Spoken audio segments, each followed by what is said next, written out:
if you're going to be in this game, and when I say game, that is a metaphor for anything. That means D&D, that means YouTube, that means the dating game, that could mean your job, that could mean you being a craftsman at something, it could be you being a parent. If you want to be in this game, and you have to ask yourself about the game you're in, if you want to be in this game, are you actually in it to win it? Or are you in it to let people's opinions push you out of it or change your mind?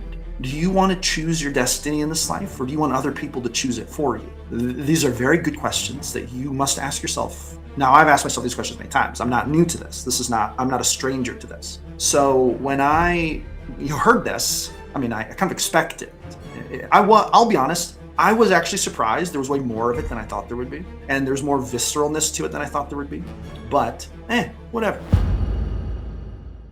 Welcome everyone to the live stream. GM Philosophy in the afternoon, back after a busy weekend and Sunday, Monday of preparing and running games. I'm going to talk about an event, a timeline crossover event. We've had 3 sessions of this. I'm going to people who don't know what this is, I'm going to explain this. And I've learned a lot, guys. You're going to tell by the title and thumbnail that this one's a big one, guys. And we've got a lot to talk about. Lots of value going to be in here for GMs and for people who are curious about, my style of GMing and whatnot. There's going to be some interesting stuff in this. So first of all, just a couple little housekeeping items. GM Philosophy is the channel. This is the place where we empower game masters to run better games. My name is Josh, aka the GM Philosopher. I run pro games, full-time D&D pro game master. I also, I'm a full-time TTRPG content creator, and I create products. I'm going to share with you just a couple of the things that I've created here just real quick. The GM Philosopher's paid GM guidebook. This is my most recent book. If you want to learn how I have managed to start and run and maintain as many games as I want on Start Playing, paid games, my whole philosophy, everything, make sure to grab that. 142 pages step-by-step to build your content, or not your content, but your Start Playing pro GM business. And then got one more to show you here. So that's one of the most important books I have created. I'm also the author of the Advanced Guide to TTRPG Game Mastery, 50 pages about how to create emotional resonance in your games if you want to create games that have your players coming back again and again. Very excited to game with you week after week. Then you're going to want to grab that book. Link to both of those are in the description. You can grab those both for the price of 3 cups of coffee. So make sure you grab those. All right. With that being said, let's jump into this. So I'm going to give you the basics. Okay, I'm going to try to keep this kind of brief. I'm going to tell you the context. The context is important here. Okay. First of all, I run 5 pro games. They're pretty much full. There's a couple spots that have opened up. Actually, I had one player who had to drop a game due to scheduling, but for the most part, they're full. But 4 of these games are my Darkest Dawn campaign, and there are 4 different ones. The 5th one is a different one. The Hag Spawn of Utapu is different. That's not included in the Darkest Dawn. So right now we're just talking about the 4 Darkest Dawn games. Now these games, which you can find link is in the description. Okay, there's a lot going on. The players are all at level 7, and they have just faced a big boss fight. Now let me describe what's going on. In the Darkest Dawn, all 4 campaigns are canon in my world, okay? However, they exist along 4 different fractured timelines. So at some point before the Darkest Dawn, the main timeline of Regenesis gets fractured into 4 different parts, and part of the campaign objective is for the players to fix the fractured timeline, and they're finding this out as they go through the campaign. Right now, there has recently come to be a villain who has learned how to hop between different timelines. And at first, she went hunting one of the player characters, but then she realized that in all 4 of these timelines, there are different heroes, i.e. the different player characters, who don't exist in the other timelines. Why? It is because they are not normal. They are bound by the power of destiny, which is the second most powerful fundamental force in my homebrew world. And this is tied directly to player characters. It is very rare that anyone other than a non-player character is governed by the force of destiny. And this actually even subverts time. Time is the 3rd most powerful element. So destiny is a more powerful element than time. Now magic and the weave is at the 6th level. The gods, divine and arcane alike, and all of that exists at the 6th level of my world's power structure hierarchy. This means that when time splits, which is the third most powerful force, even the gods, who are basically at the sixth level, they also split helpless. They don't even know the timeline has split for the most part, right? So, with that being said, who can the world call on to help fight a time-hopping villain? Only the player characters, because destiny is the second most powerful force, and player characters are all bound through a thread of destiny. Okay. Stuart says Ghostbusters. Yeah, Ghostbusters, I assume, are also bound by the thread of destiny. Okay, so with that being said, that's kind of the premise. We had a villain. Her name is, or she's still here, but she's almost done. She's almost gone. I'm going to explain this in just a minute. Her name is Dr. Julia Prism. She began as a student at the University of Amaranthine, University of Magic. She began life as a wizard and then became an alchemy specialist. And her thesis, her PhD at the Magical University was in artificial false life. Not, raising, kind of using the best parts of corpses to create a new creature, but not through necromancy, through a new kind of power, not even magical power, but a false life power. And this became her big thesis. And she began building her corpus, which is her life form, the artificial life form she's creating. It's like a monster that can evolve and transform. And she's been trying to perfect this corpus, but she started dating someone at the university whose name was Charlie, who was a player character. In his backstory, he dated Dr. Julia Prism. And she realized that Charlie, he had this unique ability to transform himself. He was an apothecary mutagenist, right? So she realized, there's something about his blood and his brain that are perfect. If I could get those, I could perfect my corpus. She was, as you can tell, she's a little unhinged, which is why he ended up ending the relationship. And then Charlie ended up time hopping because of the convergence to another timeline. When she found this out, she used her brilliant mind to create a way to follow him and then unlocked the secrets to timeline hopping through her own power. But then when she realized what was going on, and there were all these destiny-bound player characters in all these different worlds, she thought to herself, oh my gosh, this is like the Holy Grail. What I need is to get all of these characters, the player characters in all 4 campaigns. I need to get all of them. I need to crush them into oblivion, extract the energy of their genetics, and then plug it into my corpus to make it truly undefeatable, to make the perfect life form. So she developed a big crack running through all the parallel timelines. She built time vortexes at the intersections of the timelines and the timeline crack.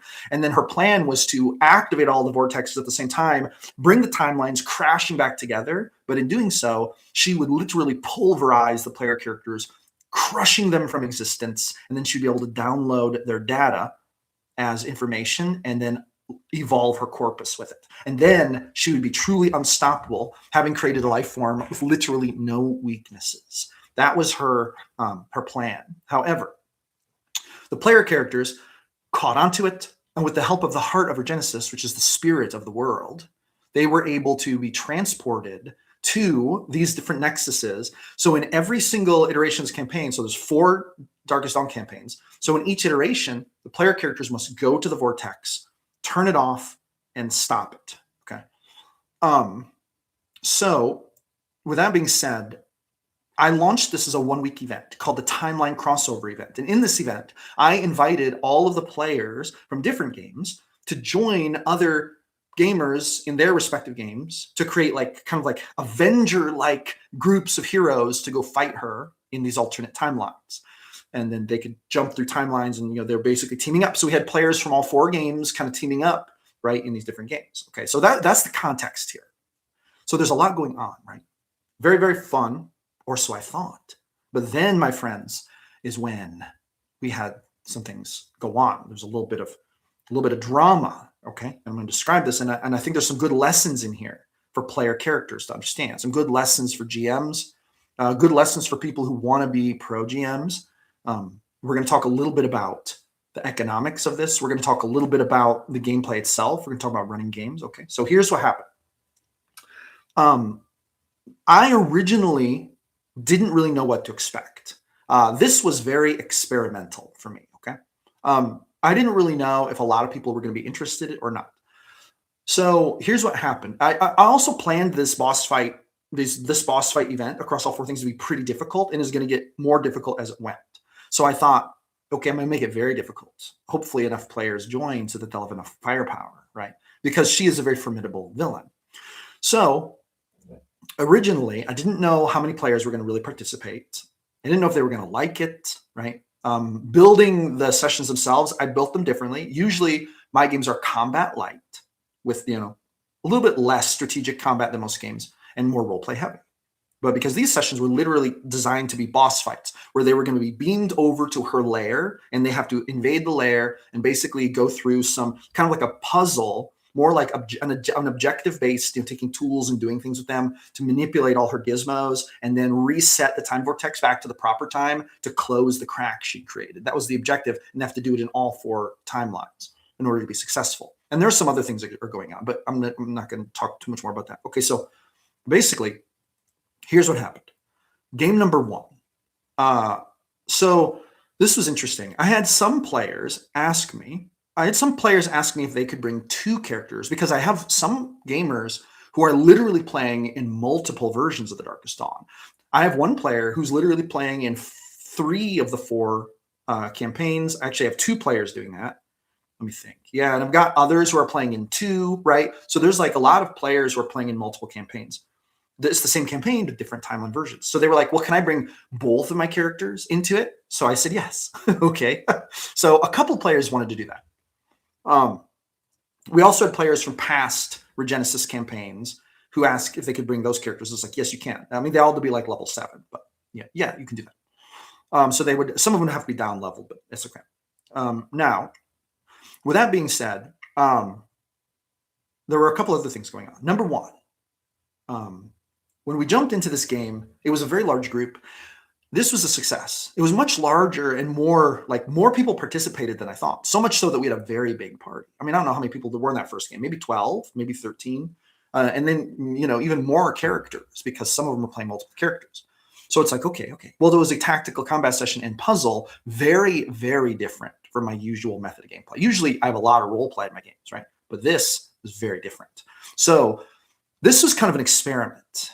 This was a bit of a risk, not only making the parties really big for 1 week of sessions, but also drastically changing my style of jamming to do a very different thing. Okay. So the first game, it got pretty bogged down. And the way that I designed it, it ran late. It was clunky. Okay. There were clunky elements to it. Okay. Now, and this is where I want to go into this and I want to talk about the game master perspective of this. And I want to dive deeper into this, but I'm going to just tell you kind of what happened.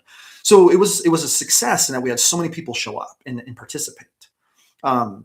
It was clunky because I didn't realize, first of all, that many people were going to be interested beforehand. I had kind of a clue, but I didn't really know. I had like several people confirm at the last minute what they were going to do and stuff like that. And then it was kind of clunky because I had allowed double characters, and several characters did that, or several players did that. So that made it clunky. It was also a bit clunky because my onboarding for it, I kind of tried to role play out this onboarding thing, and that took a little time just to help kind of characters and players understand like what was going on and describing everything. And they met with the Heart of Regenesis, and she had like a speech describing the situation and these things. So we had kind of a clunky onboarding. Then we get into the game itself.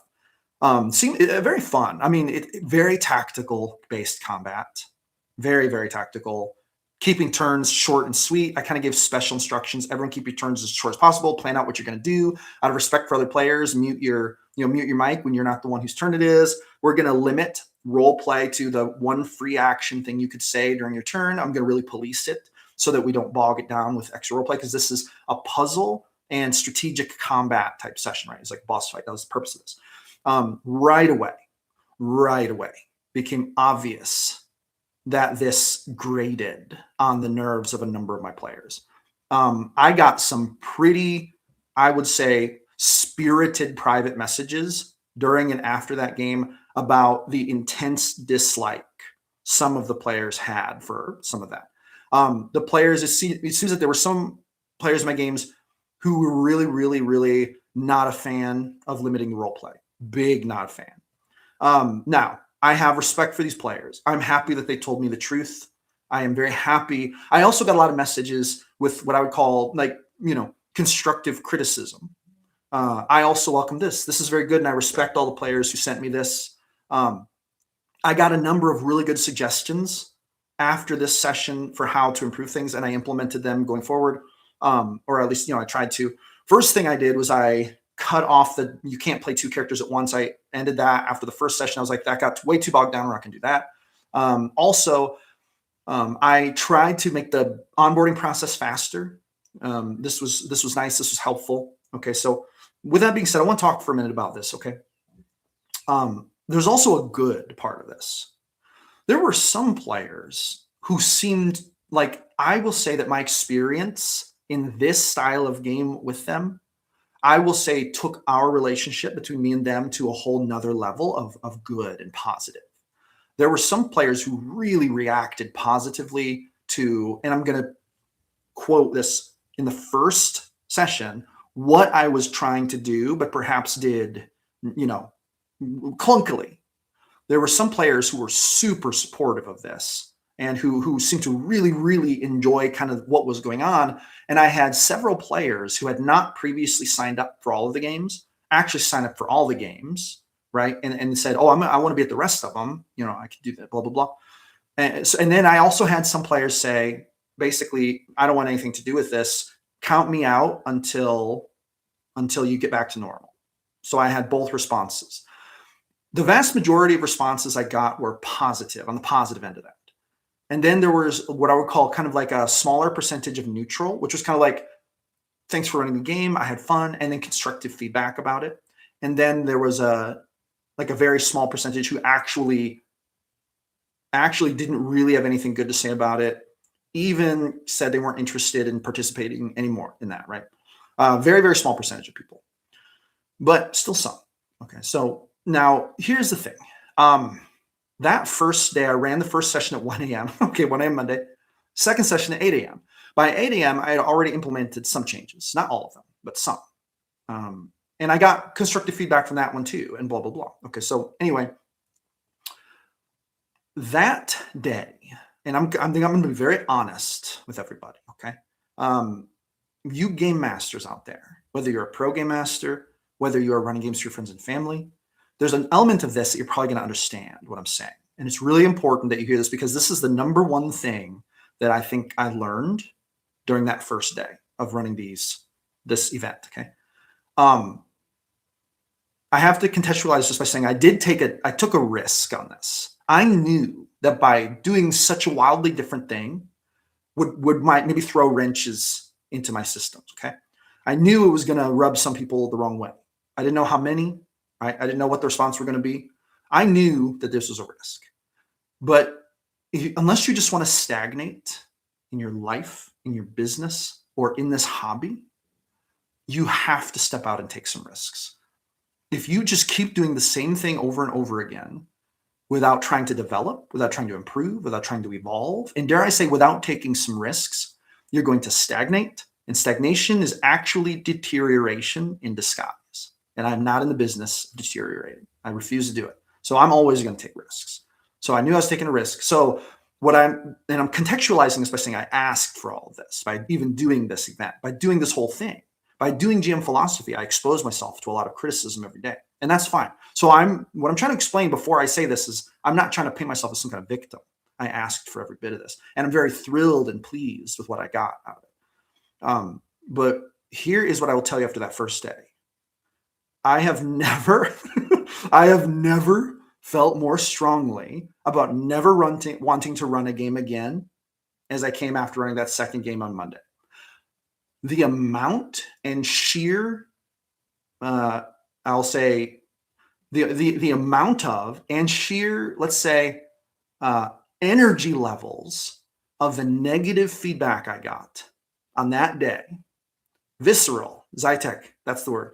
And the visceralness of the feedback I got on that day was so much that even back in February, when I had my worst day, like when I was trying to learn how to run, paid games, and I was having players churn and blah, blah, and they would get very discouraging. That was my last worst day. The first day after running these two games this event was definitely the new first, super low. And I'm also going to say that I have a mantra when it comes to business, because this is my business. This is my craft, right? I do this as a professional. My mantra is, and this is a business mantra: F your feelings, stick with the plan. Okay. So when all of this negative feedback was coming in, I said, okay, well, boy, you took a risk and now you're hearing all about it. But F your feelings. You got to stick with the plan, right? So, I mean, this is why I just went about my day, took care of my puppers, went to bed, and got up and went right back to it. Is because if you're going to be in this game, and when I say game, that is a metaphor for anything. That means D&D. That means YouTube. That means the dating game. That could mean your job. That could mean, you being a craftsman at something. It could be you being a parent. If you want to be in this game, and you have to ask yourself about the game you're in. If you want to be in this game, are you actually in it to win it? Or are you in it to let people's opinions push you out of it or change your mind? Do you want to choose your destiny in this life, or do you want other people to choose it for you? These are very good questions that you must ask yourself. Now, I've asked myself these questions many times. I'm not new to this. I'm not a stranger to this. So when you heard this, I mean, I kind of expected it. I'll be honest, I was actually surprised. There was way more of it than I thought there would be. And there's more visceralness to it than I thought there would be. But, whatever. I've been, whatever. Okay, so now there's also so much good, though. Now, constructive criticism, people, when they, kind of share their honest ideas, their honest thoughts, and they, and this gives you information for how to make things better. Some people feel very bad when this happens. Some people feel like this is an attack. Some people feel personally hurt. Their feelings get hurt. They feel a little sad, right? Feel a little like, oh man, I wish someone was, giving me some good feedback. Right? This is all negative all the time, but it's important also to understand that people are going to talk way more about the negative. They're not going to be as driven to talk about the positive. This is why negative reviews, those negative Yelp reviews, man, there's always more of them. Okay. Like, people are more likely to leave a negative review than a positive one because they're not as inspired to say something. It's very positive, right? So you've got to be ready for this too. Okay. But there's a lot of value in that. Okay. So if you're a game master out here, you're trying to run pro games, or maybe you're trying to run, games for your friends and family, trying to do your best. You have to understand that when you get constructive criticism, if you take it personal, if you let it hurt your feelings, if you make yourself emotionally vulnerable to that, that is a recipe for disaster, which is admittedly hard to do sometimes. It's hard not to take it personally. But there's a point to where, and this brings us to another moniker that I use all the time. This is a saying that I use in business and in life. It's more caring not to care sometimes. And when I don't mean to not care about your players, I mean to not care in the way that you take feedback too personally. You just treat it like data. Okay. So with that being said, I got a lot of really good constructive criticism after that first game, and then also after the second game to a certain degree, right? So then I go to sleep after day one. I wake up, and this always happens when I wake up, guys. And this is going to lead to another rule in my life that I think most people should probably listen to: is when you're feeling like, when you're feeling tired, feeling down, feeling like anything, it's usually best to just go to bed. Go to bed, get a good night's sleep, get up and get back to it, right? If the journey's worth being on, go to sleep and get up and get back to it, because there was nothing that was ever helped by staying awake and existing in a bad state of mind or a bad mood. Never. Not a single person has ever been helped by this. So at the end of the day, I went to bed, got a good night's sleep, woke up fresh, pet my doggos when I woke up, I played with them. I play with them every morning before I start work. Just got back to work, ran game number 3. I had a whole list of improvements I wanted to try to make based on the feedback I got in previous iterations. Made those improvements and ran, I think, so this would have been the third of the 4 games in this event. Ran the third one with, I think, the best outcome yet. It seemed to run the smoothest, the least amount of clunkiness. I think everyone had the information they needed. I think that in-game role play was actually even better because there were several players who this was their third run. So they kind of understood the flow a little better. And this made it fun. Now, not every one of these was the same. They kind of had the same puzzle or the same objectives, but the maps were different. The environment was different, right? And then the creature, her corpus would evolve every time based on what it experienced the time before. So it gets stronger in every iteration. And like, for example, in the third game, they fought it and it had wings. Actually, it got wings in the second one too, but now in this version, it was a higher evolved one with wings. It had solved its cold vulnerability, blah, blah, blah, right? So it's just evolving. So it's kind of fun, and it raises the stakes. And also there's environmental hazards. This one was in a lair that was surrounded by lava. So the temporal wind blew fiery air across it. And players had to make, reflex saving throws. And, as the base grew unstable. And so there was just different environmental hazards, right? But anyway, so with that being said, all things considered, I will also say that there's been such an interesting and unique feature of this that has come to light that's so positive. There's a handful of players from these games who, have gotten to, I think, because we've been like, this feels kind of like summer camp. I usually only game with these people once or twice, or sometimes 3 times a week, but not all of them every time. But because I've been inviting all these players to these different sessions, there are some of these players who I've been literally gaming with, like, we've already gamed like 3 times this week, and it's only been 2 days. There's a deeper level, I think, of friendship, a deeper level of understanding, a deeper level of community that's developed. And now there's like this party of people who's kind of always hanging out in one of the game chats and talking and sharing plans and ideas and like things. And so there's such a positive community, I think, that has grown deeper because of this event. So in some ways, it's been such a great success, but in some ways, there's been such what I would call the potential for emotional upheaval from a game master perspective. Now, with that being said, obviously, there's also an element of learning. Like, I've learned a lot about running games as I've run these, because I don't usually run these types of games. First of all, I don't run very many puzzles, and this game kind of has a puzzle in it. I also don't run too many like tools-based objective type things. I ran a lot of that in this. I don't usually run that many strategic combats. These have been very, very strategic combat focused sessions. So I've learned a lot about running different styles, and I've learned which of my players like that and do not like it. I've also learned that. Let's just say that right now. So that is very interesting. Okay. And here's another thing that you really need to know.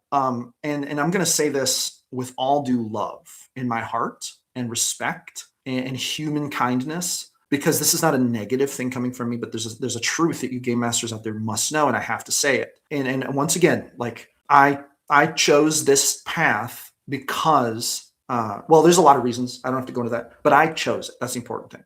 I'm in it to win it, and I'm in it to crush it. I'm in it to be the best in the game. I'm in it to be the master of the game, right? For a lot of reasons. And so when I say this, like, you've got to love the game. And I don't mean love D&D. I mean love the game of failing, taking risks, improving, self-analyzing. If you do not love that game, you're already at a crazy disadvantage. So when I do love the game. I hate to lose. I hate getting negative feedback. I hate constructive criticism. There's a part of me that hates those things, right? There's a part of me that hates them because I want to be the best. So when I hear this stuff, it's evidence that I'm not, and I hate it, but I love getting it because now someone has shared crucial information with me that'll help me to become the best. Okay. This is just how my mind works. You're getting a very inside look at how I think about this. So, and I'm not in competition with anyone but myself. I'm in competition with my own demons, my own ego, right? My own sense of my own levels of ignorance. If I choose to be blissfully ignorant, right? Whatever it is, like all of my faults, I'm at war with them to try to become the best version of myself. This is true in every category of life I choose to participate in. It's very true with D&D and running pro games, especially because the stakes are higher. Okay, so and again, I say all this with all due love in my heart. I had players who some players said, some kind of tough things in the messages they sent me after. And then they wanted to sign up for all the rest of the games too. It's because we must understand people. This seems like a contradiction, but it's really important for game masters to understand that players are creative, they are artists, and even the most power gamerish combat, tactical combat players, the one who are min-maxing, you might think, well, they're not really as much artists. No, they are. They are artists. They're creative people. And people who care enough to show up and involve themselves in a D&D session consistently are going to have a certain level of passion for the craft. So sometimes you might hear some either complaining or constructive criticism, or people will say things that you think to yourself, oh my God, they must hate my games. Like, you might think to yourself with what they're saying that's the conclusion you might draw. But then you might be confused when they keep showing up and wanting to game with you. And it's like, why does this happen? Here's why it happens. Because oftentimes what people say is only loosely connected to what they do. A lot of times what people say is coming from their feelings of the moment. But the feelings of the moment may not be the feelings that are going to be responsible for making the choice about what they ultimately want deeper when the emotions have had time to go up and down and fluctuate and this and that, right?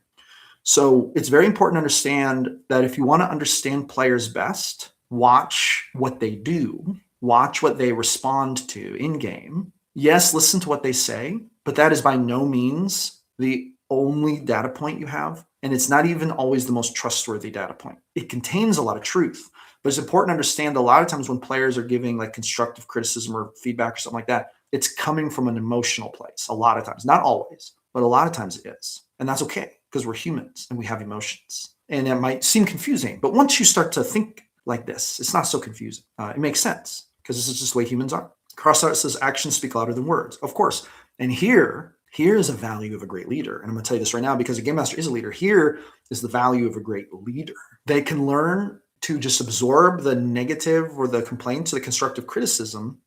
They may not hear anything positive about the game they ran, but when they watch the players keep coming back and being invested, they take that as positive feedback, even though no positive feedback is being verbalized. Because a leader understands enough to know that people don't always know how to give feedback that's going to make you feel good or whatever, if that's their goal. They don't always have the presence of mind to give it. They don't always understand that you even need it. They may be thinking more about like their emotional experience in that moment, right? And that's understandable. This is also human nature.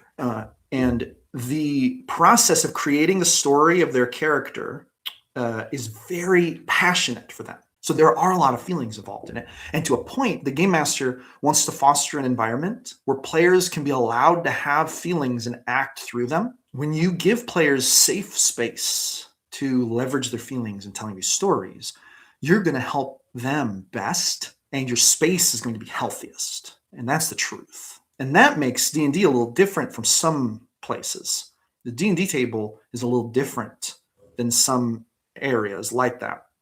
I think this would also be a good rule of thumb for managers at work and stuff, but anyway, it's just such a social thing. Redacted just said it in the chat. D&D is a social hobby that's played by a great number of people that struggle with social expression. Patience is important. This is 100% true, though I do want to clarify. I'm not trying to say that my players in particular struggle with social expression, but that is something to keep in mind sometimes. Pam Piper says, here's a positive note. When all is said and done, assuming we survive, this crossover event will be memorable. It will not be forgotten. I completely agree. I completely agree. Anyway, so boom. Those are some high-level thoughts I have on that. Now, I am getting ready for the fourth event, which is going to be tomorrow evening, Wednesday evening. It's going to be the most difficult. I don't know who all is going to be there, but I do want to say this. I also have massive gratitude in my heart, in my body, in my mind for the amazing players that I get to tell these stories with. If it weren't for these amazing players, this brings me such great joy, and the hard times are definitely worth the good times, and the hard feelings are definitely worth the good feelings by a vast margin, because the power level of the positive feelings that I get from from just being able to interact with the players and develop the friendships and have the victories and the losses and the feelings, the real feelings, and the fact that people care enough to feel any sort of way is actually a big win. And I have such massive gratitude in my heart for all the players. And in fact, I'm trying to think of ways that I can give back to my amazing players for this event. And so far, fingers crossed, man. But so far, I haven't actually lost any players in this event. I've had some who don't want to participate in the event any further, but I have not had anyone actually drop from the games. So they can't be that bad, right? Or they must trust me enough to know that once this madness is done, we'll return to normal. Some version of that. And I'm okay with all of it. So I think we also need to make sure that we have gratitude for the people that we're doing it with, that we're doing the craft with. And even if sometimes it doesn't always feel 100% giddy, up in the air, feeling amazing every second, that those good moments are much more plentiful than the bad ones, or should be if you're doing it right. And if you got the right frame of mind and you're mentally and emotionally mature enough, then you're going to come to a point where those moments way outweigh the negatives. And that's another positive sign that something is going really right. Okay. So this is very, very important. And that's something to keep in mind, is to have that gratitude. Make sure you cultivate that, because you got to do it on purpose. If you don't cultivate that gratitude for your players, it's not going to happen. It's just not going to happen naturally, guys. Now, this actually leads me to another thing. In the GM Philosophy Discord, which link is in the description if you want to join us, we're over 600 Game Masters strong at this point. I've started 2 different private groups. I've started a health and fitness group, which is private. But to get inside, all you have to do is get in and either message me or Dirty Socks or John Haney and just tell us you want to be in the group, and we'll let you in. I've started this group, and I've started a mental wellness support group. Now, this is a group I was reminded by some people the other day, and this is a good thing to say, this is not like a counseling session group. This is more like friends who get together on a channel and share with the other people kind of about what their goals are for their mental health, how they're feeling that day, and for support, encouragement, talking to each other. There's no counseling going on in here. There's no psychology going on in here. It's just for mental wellness support. And those are 2 initiatives I've started, because I think game masters need to be focused on both. And I have talked in the past about the physical aspect of health, but today I want to talk more about the mental and emotional part, emotional wellness, mental wellness, because sometimes game masters face a lot of negativity from players. Sometimes they get more criticism than praise. Sometimes they work hard to try to run the best game they can, and they care, and then they just get shat on. Okay, this does happen, and it can be very mentally hard. It can be emotionally hard. So if you're a game master who could use a little place to talk about some of those hard mental things, well, I've created a private channel in the Discord for that. So join our Discord and then message me, GM Philosopher, or someone else, and just tell them, either John Haney or Dirty Socks, hey, who are the mods? I can message mods and say, I'd like to get in that chat. I'm going to be posting in there every single day, and you'll be in there every single day. So that's something that I'm trying to do to help some of the game masters, because I've got a heart for all of you amazing people who run games and that players can enjoy and have a good time, creating with. But the toll that it takes on the GM is not zero, and every GM knows this. Crossheart says, could you give a quick explanation of what a planeswalker is? So a lot of people use the term planeswalker referencing the Magic the Gathering term planeswalker, I think. Let me give a quick little explanation of this.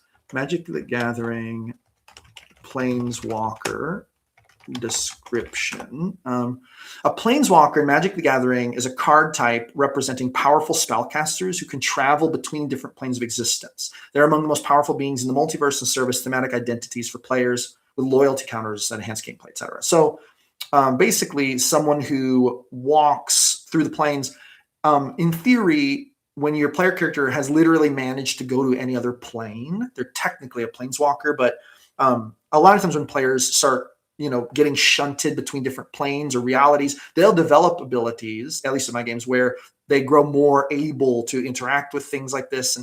And so they gain some innate powers in this. And so thus they kind of become more like planeswalkers. And maybe they spend more time traveling the planes than staying only in one plane.